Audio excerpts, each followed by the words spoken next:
The hum of the server racks was the heartbeat of my domain, a low, steady thrum against the hushed reverence of the office floor. Here, amidst the polished mahogany and the hushed whispers of ambition, I, Thomas, found my rhythm. Each keystroke a precise tap, each cursor blink a silent promise of order. My world was a tapestry woven from numbers, a universe where every debit had its credit, every penny accounted for, every ledger balanced to the breadth of a decimal point. I was a guardian of this equilibrium, a forensic accountant whose meticulous eye could spot a misplaced digit from a mile away. Today, the air felt heavier, not with the usual pre-dawn chill, but with an almost imperceptible static. I was deep within the labyrinthine accounts of Horizon Global Logistics, a client whose portfolio glittered with international trade and sprawling investments. Their latest quarterly review had landed on my desk, thick and imposing, a monument of digital data waiting to be dissected. My fingers danced across the keyboard, calling up spreadsheets, cross-referencing invoices, sifting through the digital detritus of colossal transactions. It was a familiar ritual, almost meditative, until a flicker on my screen snagged my attention like a burr on fine silk. A series of disbursements, ostensibly for shipping and handling, began to repeat with an unusual cadence, not in the predictable rhythm of regular payments, but in bursts almost like a pulse. The amounts themselves were unremarkable mid-five figures, easily swallowed by the vastness of Horizon Global's operations. Yet their frequency, coupled with a peculiar lack of detailed vendor information, pricked at the meticulous corners of my mind. My internal alarm, a quiet, insistent chime, began to resonate. I pulled up the vendor list. A string of shell corporations, all registered in distant, sun-baked islands, each a fresh name I didn't recognize from previous audits. No physical addresses, just P.O. boxes. No clear contact persons, only generic email addresses that bounced back automated replies. This was not the usual way Horizon Global operated. They prided themselves on transparency, on an ironclad paper trail. I felt a prickle of unease, a spider walk across my scalp. This wasn't just sloppy bookkeeping. It felt deliberately opaque. My gaze narrowed, tracking the flow of funds. The money would leave Horizon Global, disappear into the digital ether of these shell companies, only to resurface in another account, often just days later, sometimes weeks, split into smaller, more digestible sums. These smaller sums then flowed into a complex network of unrelated businesses. A luxury car dealership in Monaco, a boutique art gallery in Geneva, a high-end restaurant chain with locations across several European capitals. The pattern was a whisper at first, then a shout, layering, the classic obfuscation technique. This was beyond an accounting error. This was a deliberate, sophisticated attempt to launder money, and the sheer volume, the relentless churn of millions, suggested a scale far grander than any individual act of petty fraud. My screen glowed with the stark reality of the numbers, each digit a silent witness. I zoomed in on one particularly egregious cluster of transactions. The shipping and handling entries had a peculiar note appended to them, a cryptic internal code I hadn't seen before. I cross-referenced the code with Horizon Global's internal logistics database, a place I rarely ventured unless seeking a specific manifest. The database word then presented me with a single, startling result, a series of coordinates. My breath hitched. Coordinates? Why would shipping and handling payments be linked to geographical coordinates in such an obscure way? I copied them, pasting them into a mapping application. The blue dot bloomed in the vast expanse of the Atlantic, west of the Portuguese coast. And then a label appeared, stark and precise, hovering over the digital ocean, fishing boat 12 miles offshore, transfer point. The words seemed to hang in the air, detached yet heavy with implication. A fishing boat, 12 miles offshore, a transfer point? The elegant dance of numbers on my screen suddenly took on a grimy, salt lake texture.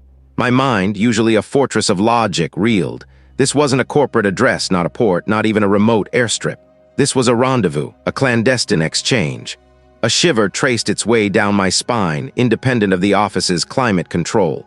The tidy world I had meticulously constructed, the predictable universe of debits and credits, was fracturing. What kind of goods were being transferred at a specific offshore location, involving millions of dollars funneled through a web of phantom companies? My fingers, usually so steady, hovered over the keyboard. I felt the weight of what I had stumbled upon, a vast, murky ocean beneath the calm surface of Horizon Global's financial records. This wasn't just a glitch in the system. It was a gaping wound, bleeding illegal wealth. The determination that fueled my daily precision now morphed into something sharper, edged with a nascent fear. The office was still mostly empty, the early morning light just beginning to stain the eastern sky. I glanced at the clock, 6:17 a.m. No one else was here to witness the seismic shift in my reality. I was alone with this monstrous secret, this digital phantom that had materialized from the depths of meticulously crafted deception. My first impulse was to report it, to the senior partner, to the regulatory bodies. Horizon Global was a major client, a cornerstone of the firm's prestige. Revealing such an egregious scheme would not only rock the client but send tremors through the entire organization. And if the scheme was as vast and intricate as it appeared, the people behind it would possess considerable influence, perhaps even within the very walls of my firm. Doubt, a sensation I rarely allowed to fester, began to gnaw. There was I seeing patterns where none existed. There was my meticulous nature overinterpreting an unusual but ultimately benign logistical arrangement. I reviewed the data again, every transaction, every phantom company, every dollar moved. No, the evidence was too cohesive, too deliberate. This was a carefully constructed facade, and I had just peeled back a corner. My quiet, orderly life, tethered to the predictable world of numbers, felt suddenly precarious, about to be unmoored by a dangerous, unseen current. I knew with a certainty that settled like lead in my gut that I had just uncovered something far more sinister than I could possibly imagine. And I was already too deep to turn away. The hum of the server racks, once a comforting lullaby, now sang a dirge. I, Thomas, sat before my glowing screen, the cold logic of numbers stark against the screen's white field. Each digit, each decimal point, a silent sentinel guarding a truth I could no longer ignore. My fingers, usually dancing with a practiced ease, moved with a newfound gravity, building the edifice of my report. This was not merely an audit. It was an indictment, painstakingly crafted from the very threads of our firm's most lauded accounts. The evidence, a tapestry woven from shell corporations and offshore accounts, pointed to a vortex of illicit funds. Names, or rather the absence of names, and the dizzying velocity of money transfers through labyrinthine channels, all coalesced into a single, undeniable conclusion: money laundering on a scale that made my stomach clench. And at the heart of it, a particularly egregious series of transactions, flagged by an obscure maritime logistics firm, detailed a consistent, high-volume transfer of funds associated with a specific vessel, the fishing boat 12 miles offshore transfer point. It was a detail so brazen, so specific, it felt like a deliberate taunt embedded within the data. I had tried in the quiet solitude of my cubicle to rationalize it, to find an innocent explanation. But the numbers, cold and impartial, offered no such comfort. They screamed complicity. They pointed to the very heart of the prestige I had once revered. With the dossier complete, a heavy binder of irrefutable proof, I sought an audience with the director of operations, a man whose smile was as polished as the boardroom table. His office, a testament to success with its panoramic city view and hushed opulence, felt alien under the weight of my revelation. The air, usually crisp with ambition, seemed thick, heavy with unspoken things. "Thomas," the director greeted, his voice a smooth balm, always a pleasure. "What marvel of fiscal diligence have I unearthed today?" His gaze, though genial, held a flicker of something unreadable, like light catching on a distant, submerged object. I placed the binder on his vast, uncluttered desk, the thud echoing disproportionately in the quiet room. "Sir," I began, my voice to my own ears, sounding thin, reedy, "I've uncovered significant irregularities, patterns that suggest a deliberate, extensive scheme of financial malfeasance." I chose my words carefully, avoiding the more inflammatory terms, hoping the sheer weight of the data would speak for itself. He leaned back, intertwining his fingers. "Malfeasance? A strong word, Thomas. Our firm prides itself on its impeccable standards." I opened the binder to the executive summary, my finger tracing the lines of the most damning transactions, highlighting the suspicious activity around the fishing boat 12 miles offshore transfer point. "These aren't anomalies, sir. They are systemic. A network designed to obscure the origin and destination of vast sums. The scale, it's unprecedented in my experience here." I laid out the intricate web, the shell companies, the inexplicable surges in valuation, the perfectly timed transfers. He listened, his expression unwavering, a mask of polite attentiveness. The only movement was the subtle shift of his eyes, scanning the pages I presented. When I finished, the silence stretched, taut and uncomfortable. Then a soft chuckle. "Thomas, my boy," he said, his voice imbued with a gentle, almost paternalistic weariness, "I've truly outdone myself with the depth of my analysis, such dedication, but sometimes even the most brilliant minds can become overly zealous. My breath caught, zealous. The evidence was irrefutable.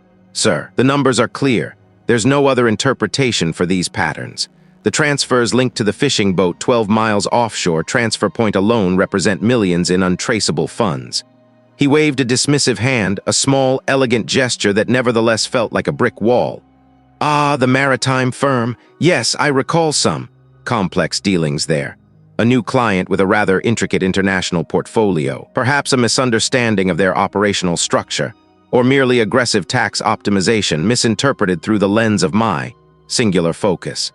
Singular focus? My mind reeled. He was not merely downplaying it, he was rewriting the narrative, twisting my meticulous work into a flaw of perception. The weight that doesn't add up moment hit me with the force of a physical blow.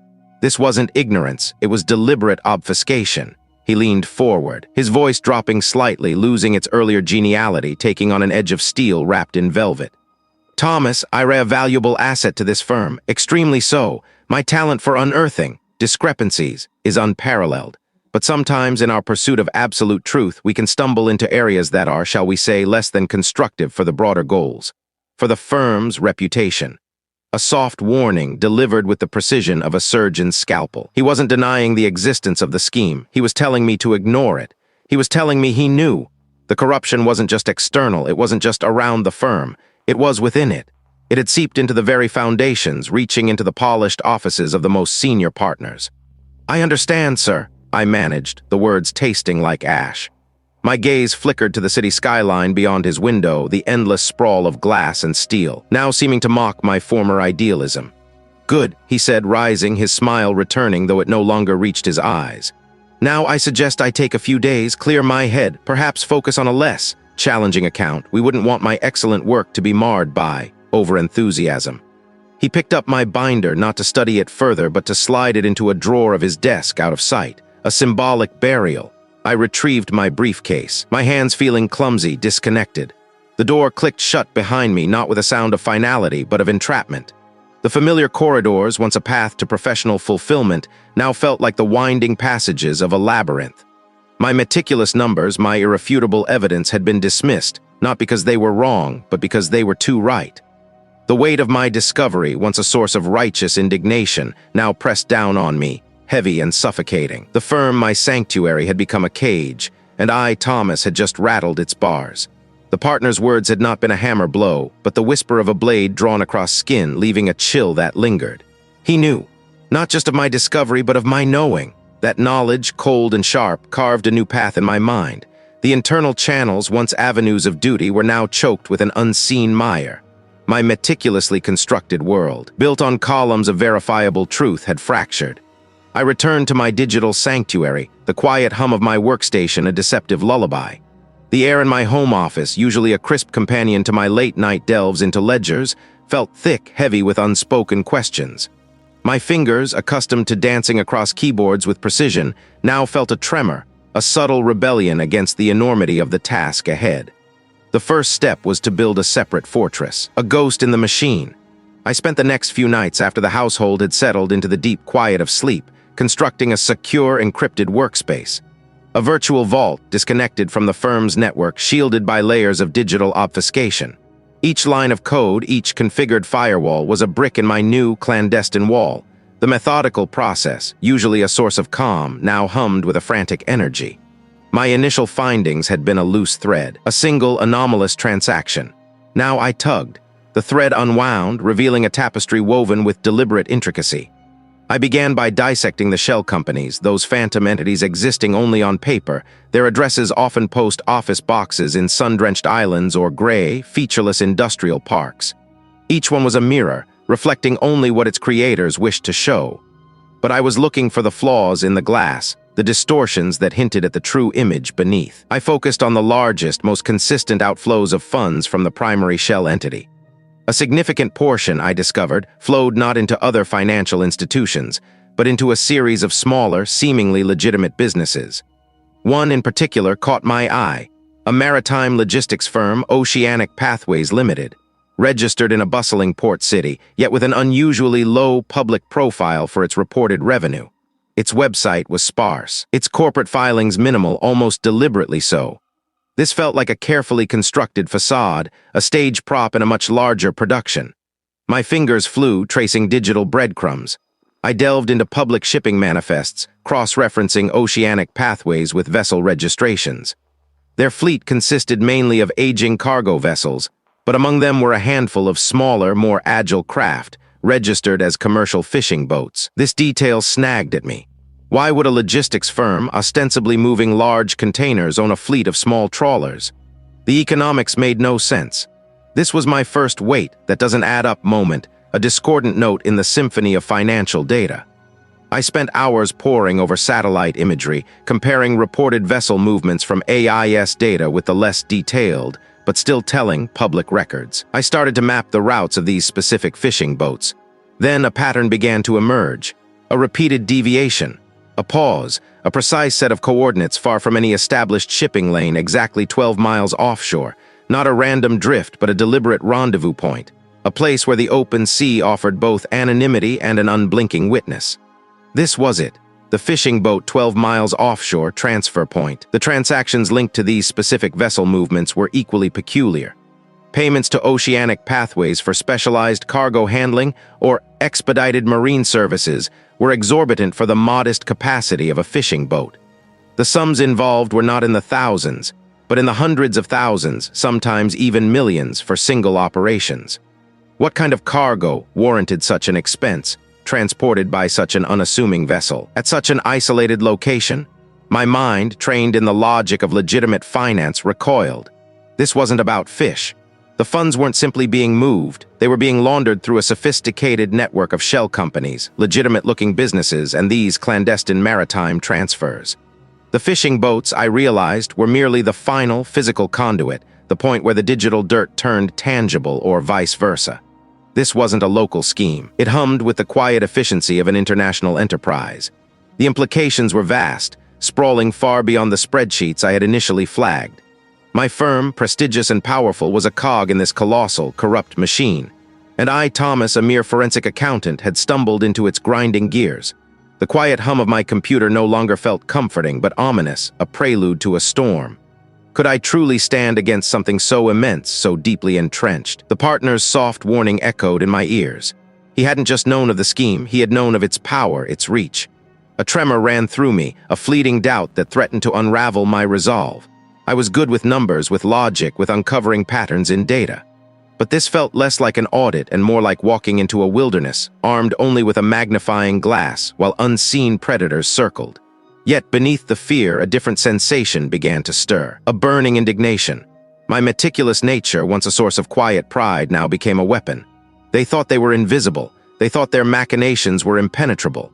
But I had found a seam, a weakness in their carefully constructed illusion, and I would keep pulling. The thought solidified, hardening my resolve even as the shadow of their reach seemed to lengthen, touching the edges of my quiet, safe world.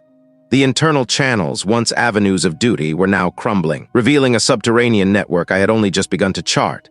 The air around me, once merely a medium for breath, now felt thick with unseen eyes, a pressure against my skin that never quite vanished. I began to perceive the world in fractured frames, each one a potential clue. The black sedan, idling across the street from my apartment building for a moment too long, its windows tinted like polished obsidian. The same sedan, days later, parked a block from its engine, a low hum I felt more than heard, indistinct in the periphery of my vision, always just turning a corner as I emerged from a shop, or vanishing into the crowd as I glanced up from my phone. These were not random occurrences. The pattern, once invisible, now shimmered with an unsettling regularity. My meticulous nature, once a tool for audit, transformed into a lens for surveillance, turning my own life into a ledger to be scrutinized for anomalies. My evenings became a clandestine ballet of data.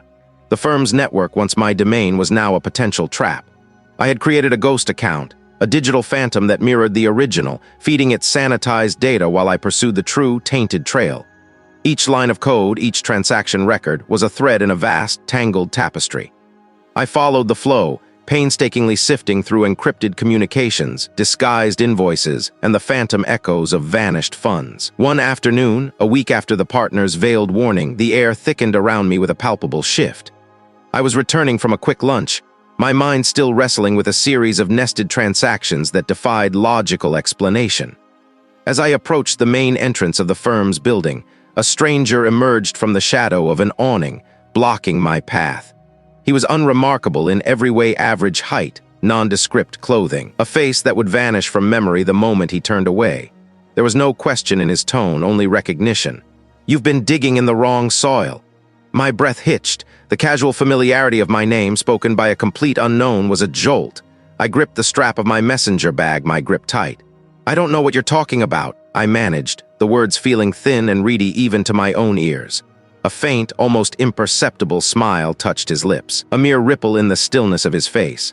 "The currents are strong, Thomas, stronger than any man, like certain shipments, out on a fishing boat 12 miles offshore transfer point." The exact phrase, delivered with such precision, struck me like a physical blow. My carefully constructed facade of ignorance crumbled. He knew. Not just that I was investigating, but the specific, granular details of what I was uncovering. The image of the boat, a solitary vessel against the vast, indifferent ocean, flashed in my mind, a sudden, terrifying clarity. It was the end point, the nexus of the illicit flow, a piece of the puzzle I had only just begun to suspect held paramount importance. I stood there, rooted to the pavement, the city's cacophony suddenly distant, muffled. I wasn't just an accountant stumbling upon a scheme, I was a target. They weren't merely observing, they were aware. The game had shifted, subtly but irrevocably, from a quiet audit to a dangerous hunt. What was I doing?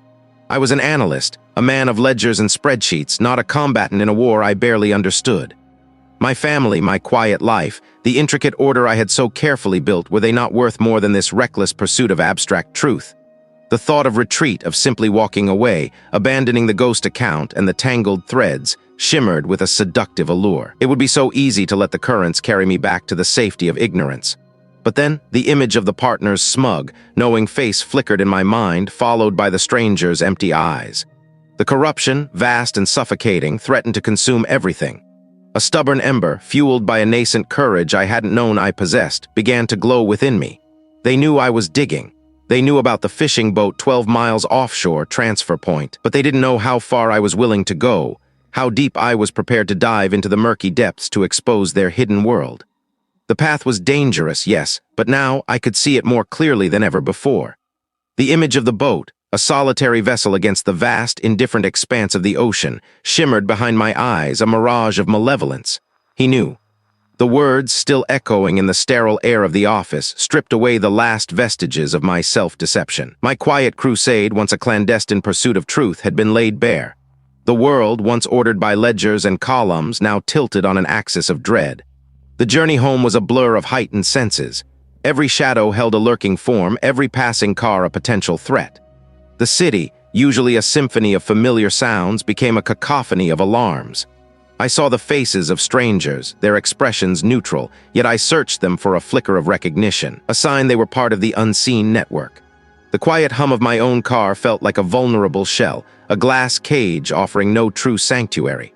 My hand, usually steady, trembled on the steering wheel, betraying the tremor in my soul.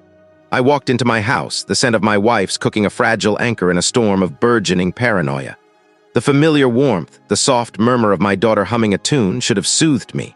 Instead, it sharpened the edges of my fear. They were here behind these very walls, vulnerable, innocent. My wife with her easy smile, my daughter with her boundless energy, they were the soft underbelly of my carefully constructed life, exposed. That night's sleep was a battlefield of fragmented images. The fishing boat 12 miles offshore transfer point. It wasn't just a location. It was a symbol of their reach, their ability to operate beyond the law's grasp, to touch everything, even the sanctity of my home. The next afternoon, the world fractured. My wife's voice, usually a melody of calm, was sharp with an unfamiliar tremor when he called me. "Thomas," he began, the single word stretched thin with suppressed panic. "There was, the driver tried to pick her up." The words struck me like a physical blow, each syllable a hammer against my ribs. "Tried to pick her up." My voice was a strangled rasp. "Yes, said he was you, knew her name, knew mine, said I was delayed. But the teacher, the one who knows our routine," she hesitated, "asked for a password we don't have. The driver, he just drove off, fast." My wife's voice cracked then, a sob escaping, raw and ragged. "He's safe, Thomas, she's with me, but..." It was so close. The receiver slipped in my numb fingers, knew her name, knew my name. It wasn't an accident. It wasn't a random occurrence. It was a message, scrawled in fear, etched into the heart of my family's safety. They had breached the perimeter. They had touched the untouchable. I raced to the school, the engine of my car screaming in protest as I pushed it beyond its limits. Each red light was an unbearable torment, each turn a vortex of impotent rage. When I saw my daughter, her small hand clutching her mother's skirt, her eyes wide with a confusion she didn't yet fully comprehend, something inside me snapped. The meticulous forensic accountant, the cautious number cruncher, dissolved into a primal defender. My wife recounted the details again, his voice still trembling. He didn't look like anyone we know, Thomas, blank, and he knew about the ballet class tomorrow. He mentioned it like he was confirming he had all the details. The ballet class, a detail known only to a handful of people, part of our private family calendar. It wasn't a random attempt, it was targeted, precise, and intimate violation. The implications were enormous. They weren't just watching my firm, my office, my files. They were watching my home, my family's movements, their daily rhythms. This wasn't about numbers anymore, or my career, or even my own life. This was about them. About my daughter's innocent laughter, about my wife's gentle touch. They had crossed a line, a sacred boundary I hadn't even known existed until it was violated. The illusion of safety, carefully maintained even amidst my growing suspicion, shattered into a million sharp fragments. My world had become a battleground, and my family the unwitting collateral. I had been playing defense, trying to understand, trying to expose. Now I would fight, not just for the truth, but for them. Every instinct, every fiber of my being screamed for retaliation. They wanted to scare me, they had succeeded. But in doing so, they had unleashed something far more dangerous, a father's wrath. I would expose them, every single one, even if it meant tearing down everything, including myself. The image of the ballet studio, painted in the soft light of a memory, now festered in my mind like a fresh wound. The small pink slippers, the quiet murmur of instruction, the innocent concentration on young faces, it was a sanctuary, brutally invaded by the chilling precision of their threat. They hadn't just seen my work, they had seen into the delicate heart of my life. The firm, the numbers, the intricate web of deception I'd painstakingly untangled now felt secondary.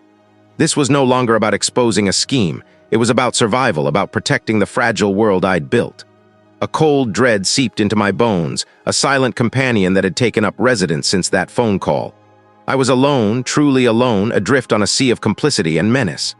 The truth, stark and unyielding, pressed against me. I could not fight this leviathan by myself. The sheer scale of the operation, the invisible tendrils reaching into every corner of my existence, demanded a different strategy, a dangerous leap of faith.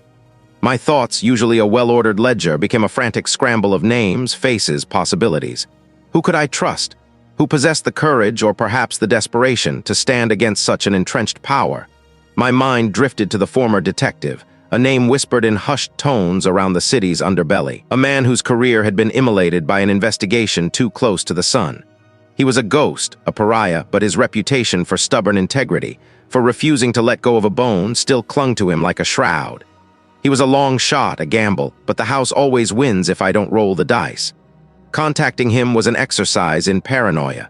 Burner phones, encrypted messages, a network of intermediaries so tenuous it felt like spinning threads of mist. The former detective's initial response was a single cryptic word, a demand for a meeting location that made my breath catch: offshore. The journey began under the cloak of a moonless night, the city lights receding behind me like fading embers. I drove a borrowed car, stripped of anything traceable, my heart a frantic drum against my ribs. The air grew heavy with the scent of brine and diesel as I neared the docks, a labyrinth of rusting metal and creaking wood. A small, nondescript fishing trawler, its hull scarred by years of battling the waves, awaited me. The deckhands, silent and weather-beaten, didn't spare me a glance as I boarded. The engine rumbled to life, a deep guttural growl that vibrated through the soles of my shoes. We cut through the Inkai water, the city's skyline shrinking into a distant shimmer. The wind whipped at my hair, tasting of salt and impending storm. I gripped the railing, my grip tight, the rhythmic sway of the boat a dizzying counterpoint to the turmoil within me. Every wave that slapped against the hull felt like a hand reaching, pulling me deeper into an unknown current. Hours later, or perhaps only minutes' time, had become a fluid, distorted thing. The trawler slowed its pace. Another vessel, equally unremarkable, materialized from the gloom, its silhouette a stark cutout against the faint glow of the distant horizon. This was it, the transfer point. The fishing boat 12 miles offshore, transfer point, was a phrase that now felt etched onto my very soul, a waypoint on a journey from which there might be no return. I was led across a precarious gangplank, the gap between the two boats a churning maw of black water. The former detective stood waiting on the other deck, a hulking figure swathed in an old, oil-stained coat, his face obscured by the shadow of a wide-brimmed hat. He was older than I'd imagined, lines etched deep around his eyes, a weariness that spoke of battles fought and lost. His gaze, when it met mine, was sharp, assessing like a hawk scrutinizing its prey. No handshake, no pleasantries, just a curt nod towards a cramped cabin below deck. Inside, the air was thick with the smell of stale coffee and damp canvas. He gestured to a rickety stool, remaining standing himself, his arms crossed over his chest. "You're Thomas," he rumbled, his voice gravelly, like stones shifting in a riverbed. "They say you found something." I took a deep breath, the salt air burning my lungs. "I found a scheme," I began, my voice steadier than I felt. "A laundering operation of unprecedented scale, funneling billions through shell corporations, legitimate businesses, offshore accounts. It connects to legitimate financial institutions, high-ranking officials, even beyond our borders." I laid out the bare bones, the patterns I'd seen, the names that kept surfacing, the sudden, inexplicable wealth. He listened, impassive, his eyes never leaving mine. When I finished, the silence stretched, punctuated only by the creak of the boat and the distant slap of waves. "You're a numbers man," he finally said, his tone flat, devoid of emotion. "You see the ledger, the debit and credit, you see the money moving, but you don't see the architects." My brow furrowed. "I have names, connections. You have the puppets." He interrupted, a faint, bitter smile playing on his lips. "The ones who sign the papers, the ones who make the calls, but the hands that pull the strings, they are far removed from your ledgers, Thomas. I saw the patterns you described, felt the pressure you're feeling now. But it wasn't just money. It was influence. It was power, the real players. They are beyond reproach, beyond the reach of any law enforcement I've ever known. They don't just launder money. They launder entire reputations, entire lives. And they have been doing it for decades, quietly, meticulously. I had thought I was uncovering a criminal enterprise, a network of illicit transactions. But he spoke of something far more insidious, something endemic, a systemic corruption that had been operating with impunity for generations. The sheer scope of his implication made my carefully constructed edifice of evidence wobble. He was suggesting that the masterminds I envisioned were merely mid-level managers, and that the true architects were so deeply embedded, so powerful, that their existence was almost mythological. Wait, that doesn't add up. My investigation had pointed to a relatively recent surge in activity, a sudden acceleration. If this was an ancient tapestry, why the sudden, frantic unraveling? What had changed? "So, I rest saying it's hopeless," I managed, question tasting like ash. He pushed off the wall, walking to the small porthole, staring out at the Inkai blackness. "Hopeless is for those who stop looking, but I need to understand the beast I rep prodding. It's not just a snake, it's a hydra, and every head I cut off, another grows back, stronger, smarter."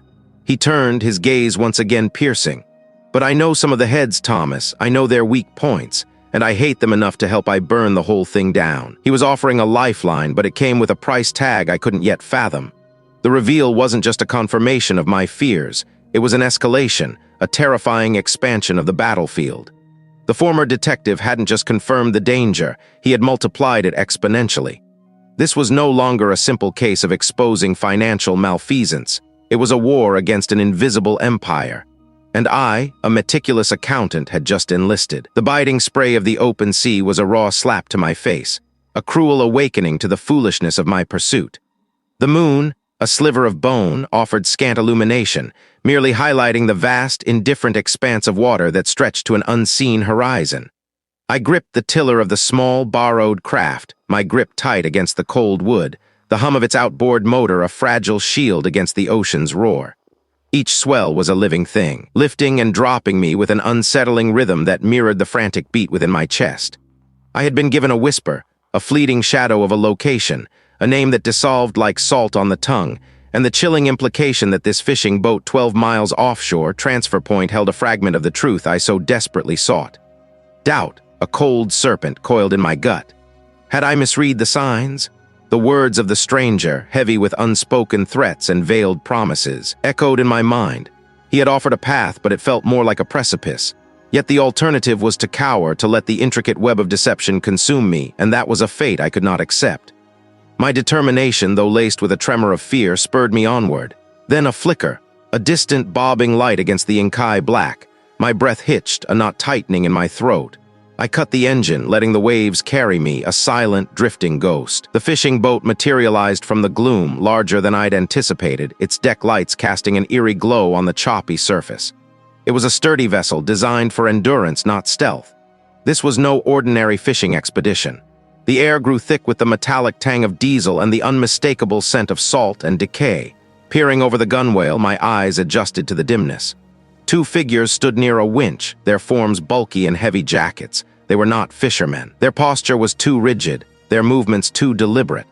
One, a burly figure with a shaved head, gestured towards a stack of what looked like sealed crates, each bearing a peculiar, stylized trident logo, a detail that instantly prickled my memory, a symbol I'd seen once fleetingly in a scanned ledger entry I dismissed as an obscure shipping company mark. A third figure emerged from the cabin, sleek and sharp-edged even in silhouette. He held a small, illuminated tablet, its screen a glowing rectangle against the night. He spoke, his voice a low rumble that barely carried above the lapping water. I strained to hear, my heart thrumming against my ribs. The final consignment, verify manifest. My fingers tightened on the edge of the hull. This was it. This was the nexus, the physical manifestation of the numbers I had chased through countless spreadsheets. The crates, the logo, the hushed commands, it was all here. I needed proof, something undeniable. My gaze fell upon the burly operative. As he leaned over a crate, adjusting its tarp, a small metallic object slipped from his pocket, glinting briefly before vanishing into a narrow gap between the stacked containers. It was a small data stick, no bigger than my thumb. A desperate surge of resolve propelled me. This could be it. This could be the key. With a silent prayer, I hauled myself onto the fishing boat's stern, my movements slow, deliberate. The operatives were engrossed in their task, their backs mostly to me. The sleek figure with the tablet was still speaking, his tone rising slightly in impatience. I reached the crates, my fingers trembling as I probed the narrow space. Success. As I closed my hand around the data stick, a creak from the deckboards betrayed me. "Who's there?" The voice, sharp and sudden, cut through the night. It was the burly operative. My head snapped up. The air crackled with danger. He lunged, a surprisingly swift blur for a man his size. Adrenaline, a bitter draft, flooded my senses. I scrambled backwards, the data stick clutched tight in my palm. My foot caught on a coil of rope, sending me sprawling. The burly operative was on me in an instant, his heavy boot connecting with my side, knocking the wind from my lungs.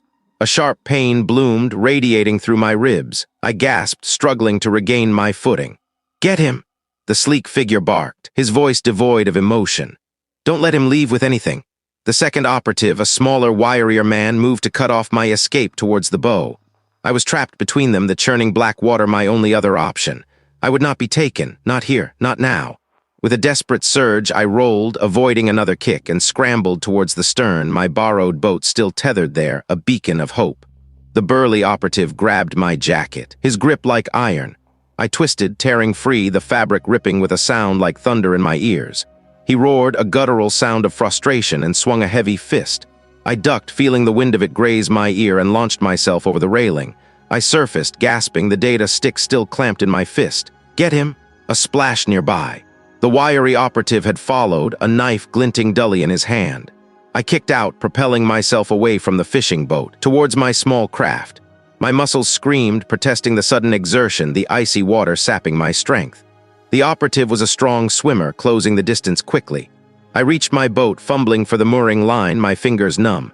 The operative was almost upon me, his hand reaching, his eyes feral. With a last desperate heave, I yanked the line free, scrambling aboard. The engine sputtered to life on the first try, a miracle. I gunned the throttle, sending a spray of water into the operative's face.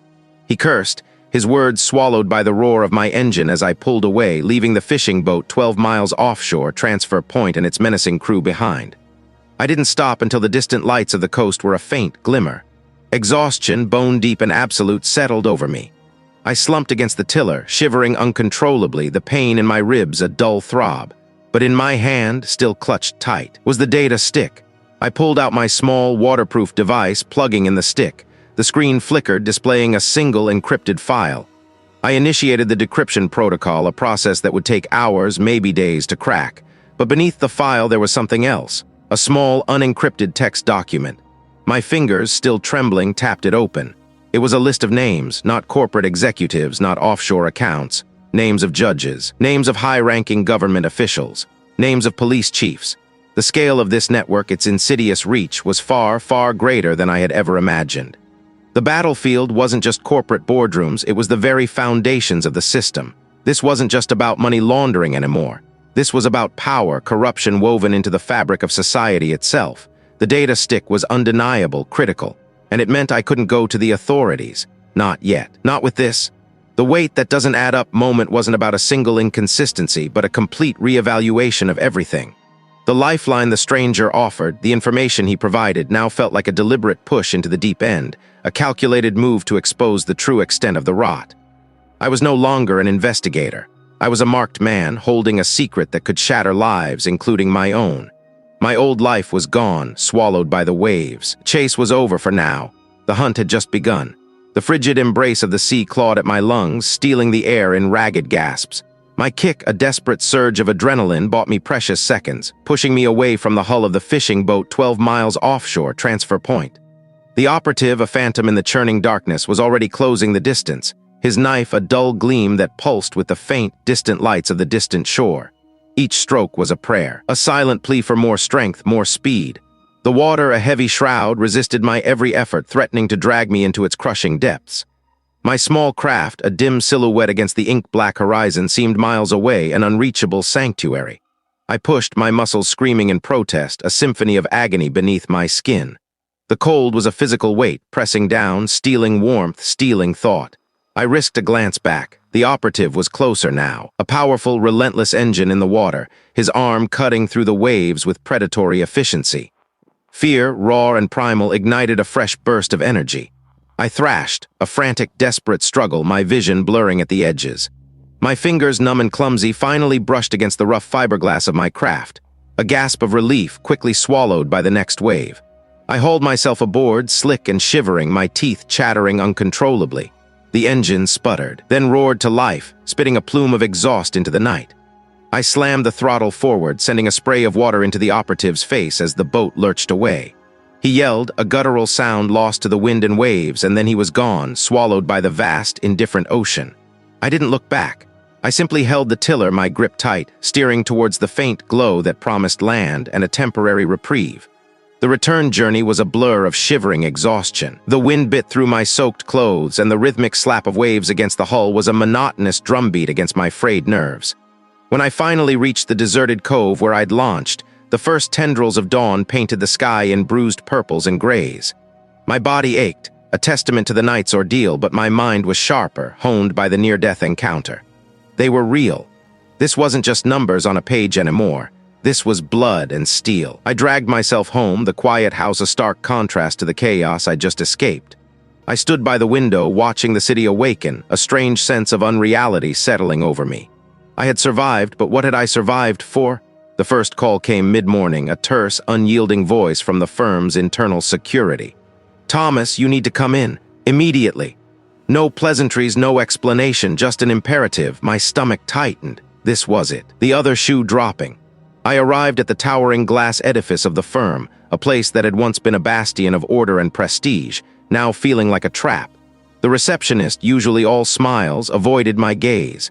Two senior partners, their faces grim and unreadable, sat opposite a stern-faced individual I recognized as the head of corporate security, a man whose presence usually signified a crisis of the highest order.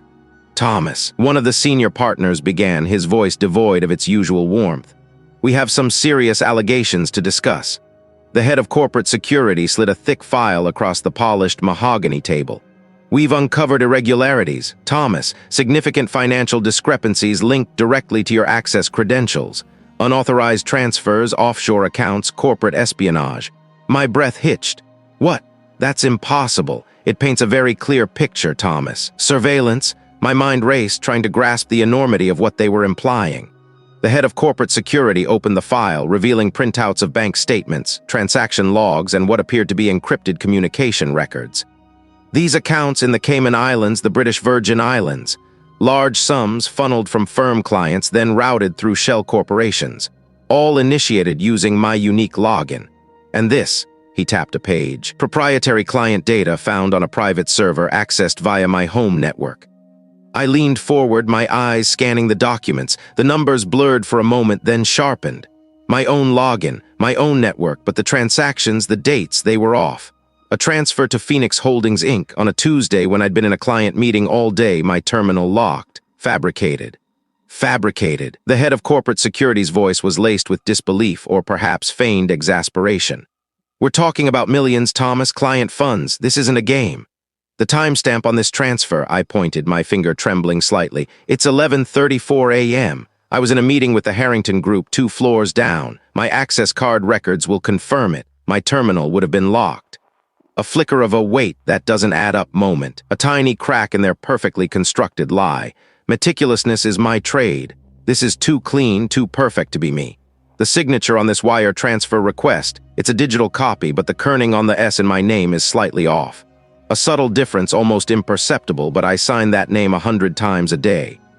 They exchanged glances, not of understanding, but of growing impatience. They weren't listening. They had already made up their minds. Effective immediately, the senior partner stated, his voice flat, "My employment with the firm is terminated. All access to firm systems, premises, and client information has been revoked. We'll be contacting the appropriate authorities regarding these charges." The words hung in the air, heavy and final. Terminated. Authorities. My career, my reputation, everything I had built crumbling around me. The legal implications of this situation. I was escorted out, not by a colleague, by 2 burly security guards, their faces impassive. My office, once a sanctuary of order, was now a forbidden zone. My desk, my files, my meticulously organized work, all beyond my reach. Outside, the city hummed with indifferent life. My phone buzzed in my pocket. It wasn't my family, but an automated message from my bank. Due to unusual activity, your accounts have been temporarily frozen. A second later, another call, an unknown number. Thomas, a voice calm and measured, spoke. "Do not contact your family. Do not contact any colleagues. If you attempt to interfere with the ongoing investigation, there will be severe consequences." The line went dead. They had cut me off completely. My family, my wife, my children, they would hear the news, distorted and malicious from the firm, from the media. They would be confused, scared, perhaps even believe the lies. I tried to call my wife, but her phone went straight to voicemail. Then my son, then my daughter. Nothing. They were being protected from me, or worse, turned against me. My world, once a carefully constructed edifice of logic and order, had been shattered, framed, isolated, ruined. Despair, a crushing weight, threatened to pull me under. But beneath the despair, a tiny spark of something else ignited. Anger. They had taken everything. Now I had nothing left to lose. And a man with nothing to lose is the most dangerous kind of adversary. The polished floor of the lobby felt like a shifting sea beneath my feet, each step echoing the chasm that had just swallowed my professional life. The impassive guards, twin monoliths of authority, steered me past the hushed glances, past the ghost of my own reflection in the glass walls. My office, that temple of meticulous order, was now a sealed chamber, its secrets locked away from me, its very air turned venomous. They'd stripped me bare, leaving only the clothes on my back and the fire in my gut. I didn't go home. Home was a sanctuary I could no longer risk defiling with the shadows that clung to me. Instead, I sought refuge in the anonymous embrace of a small, rented room on the city's forgotten edge. The walls were thin, the mattress sagged, but it was a haven of sorts, a blank slate where the frantic gears of my mind could churn without immediate threat. The silence here was a stark contrast to the firm's controlled hum, broken only by the distant wail of a siren, a mournful cry in the urban night. What remained? They had taken my desk, my files, my access, but they hadn't taken the architecture of their deceit from my memory. It was etched there, every ledger entry, every shell company's convoluted path, every whispered instruction in a coded email. My mind, I realized, was the only vault they couldn't breach. The labyrinthine flow of capital, the phantom assets, the intricate dance of offshore accounts. It all played out like a complex, macabre ballet. I reconstructed the network piece by piece, drawing invisible lines between disparate entities, connecting the dots of their global web. My fingers, accustomed to a keyboard, now traced patterns in the air, mapping the flow of illicit wealth from its dirty origins to its pristine destination. But as I rebuilt the structure, a single, persistent anomaly kept snagging my attention. A series of expenditures, small in the grand scheme, yet recurring with an unsettling regularity. Maritime fuel. Specific, high-grade marine diesel purchased through a subsidiary registered to a landlocked nation, then routed through a small, seemingly legitimate shipping company based in a coastal town. It had always been a footnote, an oddity I'd filed away, overshadowed by the enormous sums washing through the system. Now, in the stark clarity of my dispossession, it screamed for attention. Why maritime fuel? Why so much and so consistently for a network primarily dealing in digital transfers? It felt like a stone skipping across a calm pond and ripple that didn't fit the current. "Wait, that doesn't add up," I murmured, the words a rough whisper in the quiet room.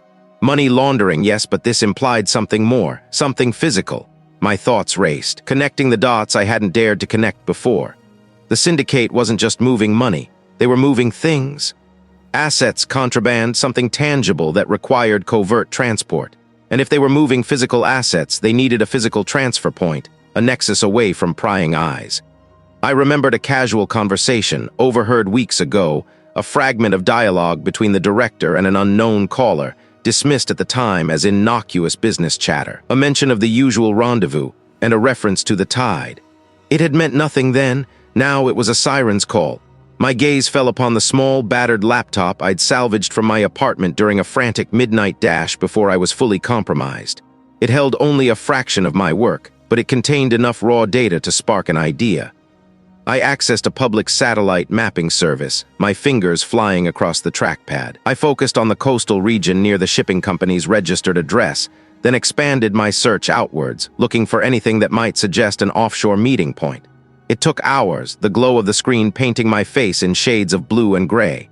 I cross-referenced the fuel expenditures with known shipping lanes, with weather patterns, with tidal charts. The recurring fuel purchases, always around the same specific dates, started to align. And then I found it. A faint, barely discernible cluster of activity in satellite images from months ago at a precise set of coordinates, 12 miles offshore. A small fleet of fishing vessels, always 3, sometimes 4, lingering in an area where they had no apparent reason to be, given the local fishing grounds. And in the center, a larger, more distinct silhouette, too clean, too modern for a local trawler. The fishing boat 12 miles offshore transfer point. This was it. I couldn't just expose the money. I needed to expose the physical manifestation of their crimes to catch them in the act, far from the digital trails they so expertly obscured. The financial data alone, I now understood, was not enough. They had too many layers of plausible deniability, too many powerful connections, but physical evidence, a clear snapshot of their illicit exchange, that was undeniable. I needed to be there. I, Thomas, the cautious number cruncher, would need to infiltrate their most vulnerable point. I needed to observe, to record, to gather the kind of proof that even their vast influence couldn't bury. It was a perilous leap from ledger sheets to open water, from quiet calculations to the raw, unpredictable chaos of the sea. What if I was wrong? What if this was another dead end, another thread leading nowhere, costing me precious time, precious safety? The faces of my family flashed behind my eyes, a silent plea. My hands trembled, not from fear, but from the sheer, terrifying audacity of the path I was charting. But the doubt was swiftly crushed under the weight of my resolve. They had taken everything, but they had underestimated the meticulousness of an accountant scorned.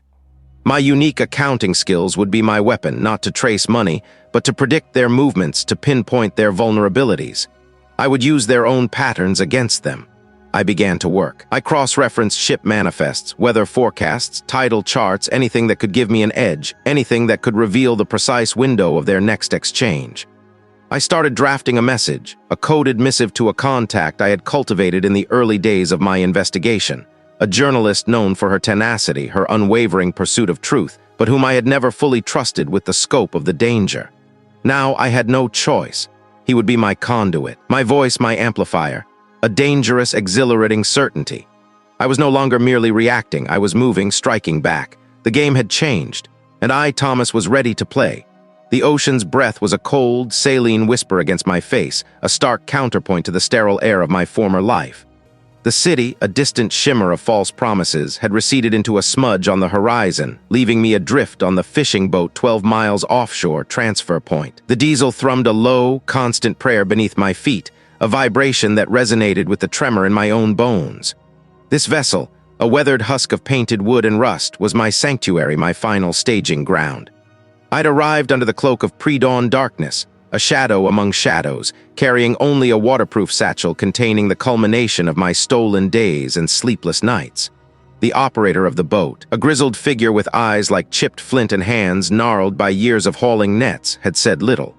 A nod, a gesture towards the small, enclosed cabin below deck, and then he'd vanished into the pre-dawn gloom, leaving me to my grim task. Inside, the air was thick with the scent of brine and old oil.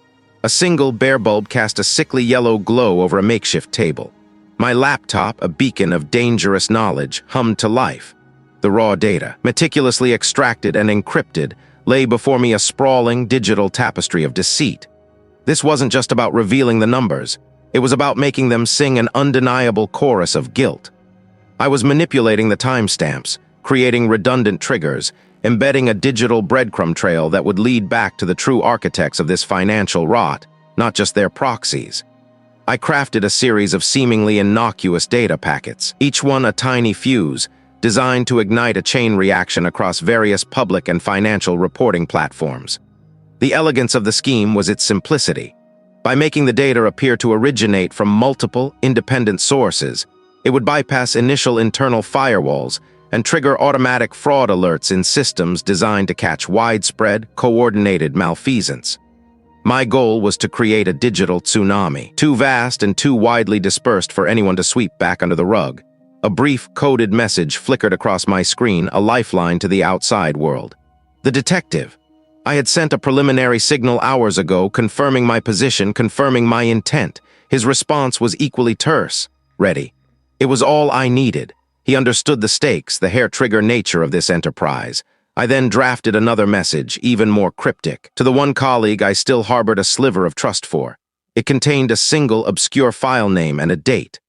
If everything went according to plan, that file, containing an additional layer of incriminating evidence, would become accessible to him only after the initial public blast, providing a secondary wave of verification, a fail-safe. The sea outside began to lighten, a bruised purple bleeding into gray. My reflection in the cabin window was a gaunt stranger, etched with sleeplessness and the weight of a world. I paused, my gaze falling on a particular string of transactions, a series of seemingly unrelated shell company transfers that I had almost dismissed as noise. But now, with the full architecture of the laundering scheme laid bare, a pattern emerged. Not just a pattern of movement, but of timing. Each transfer, each obscure payment, coincided with specific high-level corporate approvals for seemingly legitimate projects. It wasn't just about siphoning money. It was about using the firm's legitimate operations as a cover, embedding the illicit funds directly into the very fabric of their legitimate business. This wasn't just a separate illicit venture. It was a parasitic twin feeding off the firm's lifeblood. This meant the corruption ran deeper, higher than even I had initially dared to imagine. It wasn't just a few bad apples, it was the entire orchard, poisoned from the roots. There was no turning back. My fingers hovered over the final command. One click and the carefully constructed digital dominoes would begin to fall. The sheer audacity of it, a lone accountant on a fishing boat attempting to dismantle an international syndicate. Was I truly capable of this? Had I overlooked some crucial detail? What if my meticulously crafted triggers failed? What if they somehow traced it back to me, not just to this boat, but to my family? The faces of my loved ones flashed behind my eyelids, vulnerable, trusting. The fear was a sharp, physical pain, a clawing at my chest. But it was also a fuel, a burning certainty that I had to see this through. Their safety depended on the swiftness and devastating effectiveness of this digital strike. The sun, a fiery orb, finally breached the horizon, painting the waves in streaks of gold and crimson. It was time. With a deep, shuddering breath, I pressed the enter key. The screen flickered, a cascade of green text confirming transmission. My carefully prepared data packets, each one a digital grenade, rocketed through the satellite connection, scattering across the digital ether. They were now in motion, an unstoppable force. The trap was set. The waiting, a torment far worse than the doing, had begun. The diesel thrum of the fishing boat 12 miles offshore, transfer point, had been a lullaby of grim resolve, the vast, inky expanse of the ocean, a stark counterpoint to the sterile air of my former life. The city, a distant shimmer of false promises, had receded into a smudge on the horizon, leaving me adrift with only the cold salt spray and the weight of my mission. The transfer had been swift, a silent ballet of shadowed figures under a sliver of moon. I had moved from the rolling deck to a smaller, faster vessel, then to a quiet dock on the outskirts, where a waiting vehicle, its windows tinted like obsidian, had spirited me away. No words exchanged, just the shared understanding of a clock ticking down. Hours later, the air was no longer brine and diesel, but polished mahogany and expensive perfume. The grand ballroom of the city's most opulent hotel shimmered under chandeliers that wept crystal tears, each facet catching the light and scattering it like stolen diamonds. This was the annual shareholder summit, the very stage where the firm's head, the architect of my torment, would bask in false glory. My tailored suit felt like a disguise, a thin veneer over the raw nerve of my fear and purpose. My pulse, a frantic drum against my ribs, was the only sound I truly heard. I watched from the rear, a ghost among the living, as the firm's head, a man whose smile always felt like a polished weapon, strode to the podium. His voice, smooth as aged whiskey, began its familiar cadence of projected growth and impeccable ethics. Had I truly seen everything? Was there a nuance I had missed, a detail that would unravel my carefully constructed truth? No, the numbers screamed their betrayal. The ledger entries, the shell corporations, the phantom transactions, they were etched into my mind like sacred scripture. My hand, steady despite the tremor in my soul, reached into my inner pocket. I had to time this perfectly. As the firm's head paused for a dramatic breath, a hush falling over the expectant crowd, I moved. Each step was a deliberate act of defiance, a silent shout against the polished veneer of their world. Heads turned.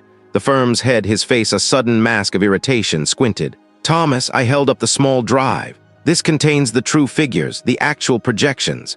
A nervous titter ran through a section of the audience. The firm's head, recovering his composure, attempted a dismissive wave.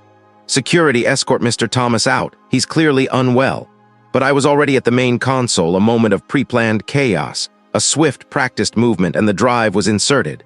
The main screen, which had been displaying a graph of fabricated profits, flickered. A gasp rose from the crowd as a flood of unfamiliar data, complex flowcharts, and damning bank statements replaced the polished presentation. "These are not my projections," I announced, my voice gaining strength with each word, "but the real ones, the true accounting of the firm's operations, the money laundering, the illicit transfers, the shell companies used to funnel funds from the syndicate." The firm's head lunged, a sudden animalistic snarl contorting his features, but I had anticipated this. My hand pressed a hidden button on a small device I held, a signal transmitted. "Look closely," I urged the stunned audience, pointing to a particularly egregious set of transactions. "These aren't errors. They are deliberate, systematic fraud, trillions of dollars siphoned through this very institution under the guise of legitimate business." The firm's head was now a frantic whirlwind, shouting at the console, at the security, at me. "It's a fabrication, a hack. Don't believe a word of it." But the evidence was too stark, too detailed. Names of offshore accounts, dates, amounts that defied belief, all laid bare. The audience, once a passive sea of faces, was now a tempest of murmurs and disbelief. Some pulled out phones, snapping pictures of the screen, their flashes illuminating the truth. Then a new sound cut through the growing din, the distinct, authoritative wail of sirens, growing louder with each passing second, drawing closer like a predator to its prey. My heart leaped, a surge of adrenaline washing away the last vestiges of fear. My anonymous contacts had delivered. The data was not just on the screen, it was being simultaneously uploaded to a secure server, a ghost in the machine that would ensure its survival. The ballroom doors burst open. Uniformed figures, led by a stern-faced detective I had met in secret, streamed in. Their presence was a sudden, undeniable gravity. The firm's head froze, his face draining of all color, his polished facade cracking under the weight of his unraveling world. The security guards, once menacing, now looked bewildered, their authority dissolving. The detective's gaze met mine, a silent acknowledgement of our shared victory. "Mr." Flashbulbs popped, reporters who had evidently been tipped off scrambled for angles, and the firm's head was quickly surrounded. I watched, a quiet observer of the storm I had unleashed. The city, once a shimmering mirage of danger, now felt like a place where truth might finally breathe. My hands, which had trembled for so long, were steady. The numbers had finally spoken, and their truth was undeniable. The labyrinth at last had an exit. The air, thick with the flash of cameras and the murmur of shocked voices, pressed in on me like a physical weight. I stood on the periphery, a quiet stone amidst the churning tide, watching the firm's head, a man whose carefully constructed edifice of power had just crumbled, led away. The detective, his face a mask of professional resolve, gave me a brief, almost imperceptible nod before disappearing into the throng. My chest, which had held a knot of dread for so long, now felt hollow, an empty chamber echoing with the silence of a battle won but not yet settled. The immediate aftermath was a maelstrom. Colleagues, their faces pale and drawn, whispered in hushed tones, their careers now adrift in the wreckage of a reputation irrevocably stained. The grand lobby, usually a bastion of polished calm, was a theater of shattered illusions. I heard snippets of conversations, fragments of fear and betrayal. How could he? All those years. The firm's name, once synonymous with integrity, was now a whispered scandal, a cautionary tale unfolding in real time. Everything they're saying. I simply met his gaze, the exhaustion deep within me preventing any eloquent reply. My silence was affirmation enough. He nodded slowly, a dawning comprehension in his eyes, then turned away, lost in his own processing of this sudden, brutal truth. I saw my own past reflected in his shock, the initial disbelief that had slowly curdled into grim certainty. He spoke in measured tones, detailing the full extent of the operation. My carefully compiled ledgers, the hidden transactions, the offshore accounts, they had all been irrefutable. My evidence was meticulous, Thomas, he stated, his voice devoid of emotion. The words carried the weight of vindication. It peeled back every layer. He explained the arrests that followed my public revelation, the firm's head, 2 senior partners, several key figures within their financial network. The web, he assured me, was unraveling quickly. A strange quiet descended then, a stillness that was almost more unsettling than the preceding chaos. My career, the meticulous path I had carved for myself, lay in fragments. The firm, a place I had dedicated years to, was a husk. There was this victory. It tasted like ash and triumph in equal measure. I felt a profound weariness, a bone-deep ache that no amount of sleep could cure. The image of my wife, her face etched with worry through so many nights, flickered in my mind. The cost, I knew, had been immense, immeasurable. Had I done the right thing, truly? Or had I simply traded one form of peril for another, a quieter, more internal kind? There's still one significant piece, the detective said, pulling me from my reverie. He leaned forward, his voice dropping to a lower register. The main conduit, the one funneling the largest sums, was always the most elusive. We've been tracking a specific vessel for weeks, waiting for the right moment. He paused, letting the implication hang in the air. Our intelligence indicated a major transfer was imminent. A final attempt to move a substantial portion of the syndicate's liquid assets before the net closed completely. My mind, still sharp despite the fatigue, immediately pictured the ghost accounts I had stumbled upon, the untraceable transfers, the phantom figures that always seemed to vanish into the ocean's vastness. The fishing boat, he nodded, a grim satisfaction in his eyes. Precisely. A fishing boat 12 miles offshore, transfer point. It was their last resort, a desperate gambit. We moved in just hours ago, a full interdiction. The operation was successful. The words hung in the air, a final chord in a long, discordant symphony. The reveal was not a sudden burst of light, but a slow, dawning confirmation of what I had suspected. The ocean, not merely a metaphor for their hidden depths, was their literal escape route now sealed. They had chosen the vast, indifferent sea as their final hiding place, only to be plucked from its embrace. The money, I asked, my voice hoarse, the laundered funds? A substantial portion recovered, he confirmed. Enough to make a significant dent to cripple their operations for years. It's a testament to your initial work, Thomas. You gave us the coordinates to navigate this labyrinth. I closed my eyes for a moment, picturing the fishing boat, its mundane exterior belying the illicit cargo and the desperate men aboard. It was over. The thought was a strange mixture of relief and an odd, lingering emptiness. The adrenaline that had fueled me for so long had finally drained away, leaving behind a profound exhaustion. Stepping out of the office, the world seemed to have regained a semblance of order, albeit a fractured one. The reporters were gone, the firm's name already relegated to the day's headlines, soon to be replaced by another scandal. The battle was won, the truth uncovered, the villains apprehended. But the quiet aftermath, the silent reckoning with the cost, felt like a new, unfamiliar terrain I had yet to learn to navigate. My determination, though weary, remained, a faint ember glowing in the quiet desolation. What remained was to rebuild, to find a new path in a world irrevocably altered by the storm I had unleashed. The cold spray of the sea, the creak of the hull, the sudden, blinding lights of the law enforcement vessel. It was over. The thought was a strange mixture of relief, and an exhaustion so profound it felt like a physical weight pressing me into the worn planks beneath my feet. My eyes, still stinging from the salt and the harsh glare, tried to make sense of the chaos that had erupted on the fishing boat 12 miles offshore, transfer point. Figures in dark tactical gear moved with practiced efficiency, their voices clipped and authoritative, cutting through the whine of the boat's engine and the insistent slap of waves against the hull. I watched them, a silent observer in the maelstrom, feeling a peculiar detachment. They were just men, after all, brought low by the very avarice I had meticulously charted. A hand settled on my shoulder, firm but not unkind. I turned to see the lead investigator, his face grimed but his eyes holding a glint of something akin to admiration. "It's done, Thomas," he said, his voice a low rumble over the din. "Every last one of them, and the cargo, exactly as you said." I nodded, unable to summon words. The reality of it, the sheer magnitude of the risk I had taken, began to truly sink in. The years of quiet calculations, the sterile spreadsheets, had culminated in this raw, visceral moment under a sky smeared with the first pale streaks of dawn. The world, for so long a series of predictable numbers, had exploded into a dangerous living thing, and I had walked through the fire. The journey back to shore was a blur of seasickness and quiet reflection. I thought of my wife, her strength, her fear, her unwavering belief in me. I thought of my child, whose innocent laughter I had risked for this. A knot tightened in my gut. Had it been worth it?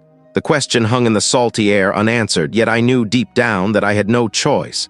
The truth, once glimpsed, could not be unseen. The dock, when we finally reached it, was a hive of controlled activity. More officers, forensic teams, vehicles with flashing lights. The air hummed with the energy of a successful operation. I was led away from the main commotion, given a blanket, a hot cup of something that tasted vaguely like coffee, and a quiet space to simply be. The lead investigator returned, a thick file now clutched in his hand. "The firm has been thoroughly implicated," he explained, his voice softer now, almost conversational. "Several senior partners are already in custody, the global network you uncovered. It's vast, Thomas, far beyond what even we had suspected. Your work, your courage, has brought down an empire." His words should have brought a surge of triumph, but I felt only a profound weariness. An empire built on lies, on the meticulous manipulation of numbers, had crumbled. My empire, the one I had built with quiet dedication, had also fallen, albeit for a different reason. The prestige, the comfortable predictability, the illusion of security all shattered. Over the next few days, the world outside my small, temporary sanctuary erupted with the news. Headlines screamed of corporate malfeasance, international syndicates, and the quiet accountant who had dared to expose it all. My name, once a mere signature on audited reports, was now whispered in hushed tones, a symbol of defiance. My family, after the initial, tearful reunion, became my anchor.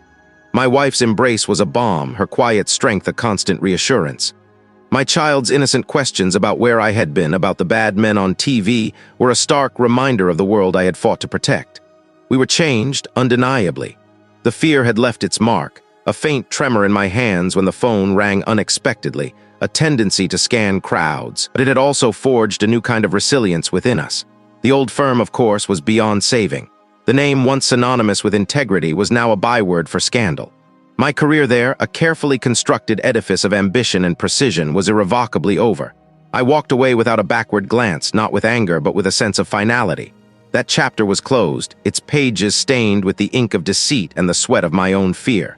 What then for Thomas, the meticulous number cruncher, the man who had found solace in the absolute certainty of figures, was now adrift in a sea of possibility. The offers came, of course, book deals, speaking engagements, positions in other firms desperate to burnish their image. But none of them felt right. I spent weeks in a quiet introspection, walking along the coastline near our temporary dwelling, watching the endless rhythm of the waves. The sea, which had once held the terrifying secret of the fishing boat 12 miles offshore Transfer Point, now offered a different kind of wisdom. It was vast, unpredictable, but ultimately it cleansed. It was during one of these solitary walks that the new horizon began to emerge, not with a sudden flash, but with a slow, dawning light. My skills, my unique ability to dissect complex financial structures, to see the patterns in the chaos, were still valuable, but they needed a different purpose. A purpose that served something greater than profit, something that sought to protect, not exploit. I found myself drawn to the quiet, unassuming work of a newly formed government oversight committee. Their mission: to combat financial corruption at its roots, to build systems that were transparent, accountable. It was a daunting task, less glamorous than the high-stakes world I had left behind, but it resonated with a deep, quiet conviction within me. My family supported my decision, their eyes reflecting the same cautious hope that now flickered within my own chest. We were still rebuilding, still healing, but we were doing it together. The scars remained, a testament to the journey, but they were no longer wounds. The numbers still called to me, but now they sang a different song. A song of balance, of truth, and of a future built on solid, ethical ground.